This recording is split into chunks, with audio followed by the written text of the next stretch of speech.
I call. What's he's been away so long? Mark Mitchell. I mean, 10 days is all it took. Thank you, Mr. Speaker. I'm very happy to take a call on the Tariff Free Trade Agreement between New Zealand and the Republic of Korea Amendment Bill.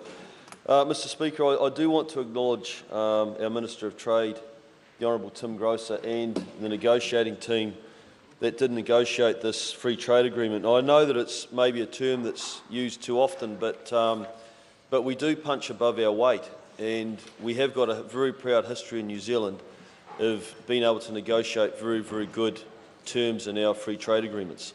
And more often than not, we are having to negotiate and deal with nations that are much bigger than us, a much bigger economy, a bigger population, and that doesn't always provide the easiest of platforms in which to negotiate and operate, and yet our Trade Minister and the negotiators continue to negotiate very, very good terms in our free trade agreements.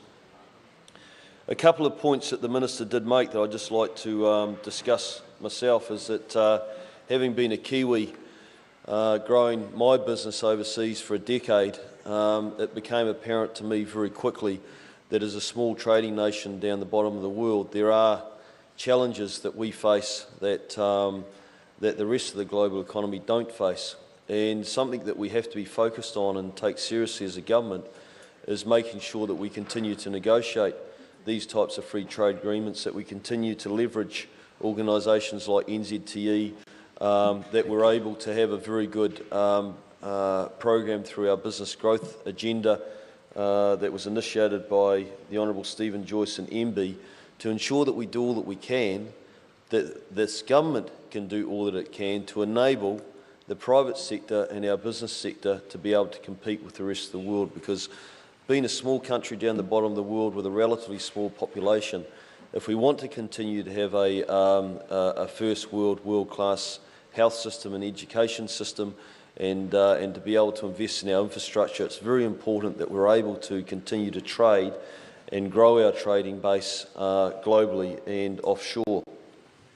I want to acknowledge the Select Committee who received this bill, and I want to acknowledge Phil Goff and David Shearer, who are always excellent to work with on the committee, especially when it comes to these free trade type agreements. And the comment that the Honourable Phil Goff made around them being free traders is very, very true, and I accept that. But the comment that he made around the entire Labor Party being free traders, I can't agree with, because I look at people like David Shearer, Phil Goff, and Clayton Cosgrove that are free traders, but we've seen in this House recently open dissension and challenges coming from the likes of Claire Curran against Clayton Cosgrove when it comes to free trading. And I get the strong feeling that guys like Phil Goff and David Shearer and Clayton Cosgrove are often having to battle within their own caucus against people that actually are not in favour of free trade. The Korean Free Trade Agreement itself, Mr. Speaker, I just wanted to quickly go over some of the numbers and what they actually mean for New Zealand, and finish off just with a couple of stakeholder comments around some of the submissions that we heard on the Select Committee. So some of the numbers are, which I know that the House has probably already heard in previous debates, is the fact that we've got $65 million worth of duties that are going to be saved for New Zealand exporters, and that is just in the first year alone, and that is a significant gain right from the get-go. New Zealand has $229 million currently paid by our exporters a year in duties, so it is a significant free trade agreement. And the other thing that it does do for us is that Australia already had, for example, a free trade agreement with Korea, and what it's actually allowing us to do is get back onto a level playing field in terms of the trade that we're able to engage in with Korea. 50 million people, so it is a significant market. It's a big market that will continue to grow. And I think another interesting stat that the Minister raised is that in countries that actually I wasn't aware of, but but it's a really interesting stat, is that countries that we don't have free trade agreements with and we've historically traded with, trade appears to be going backwards or is in decline, whereas the countries that we've signed free trade agreements with, we're growing our exports at over 10%, and that's actually pretty significant for a country like ours.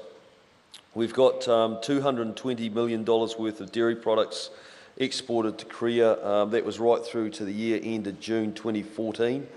And New Zealand exporters are paying $89 million a year in duties. So again, on our dairy, the reduction in tariffs are going to be significant. Just very quickly, I'll sum up quickly, Mr. Speaker, is a comment from, we talk about diversification in our economy outside of the dairy sector. There's been a fair bit of public debate around that in the last couple of months. I've just got a comment here from the Chief Executive of Zespri, Lane Jager, when he made a submission to the committee. It is hugely satisfying that the industry can focus on building sales in the South Korean market, which will benefit both New Zealand and South Korean growers, as well as South Korean consumers. With volumes of our new SunGold variety increasing to over 50 million trays by 2018, this gives us a strong platform to build sales in this market. I'll finish on that note. Thank you, Mr. Speaker. Call David Shearer. Thank you, Mr. Speaker.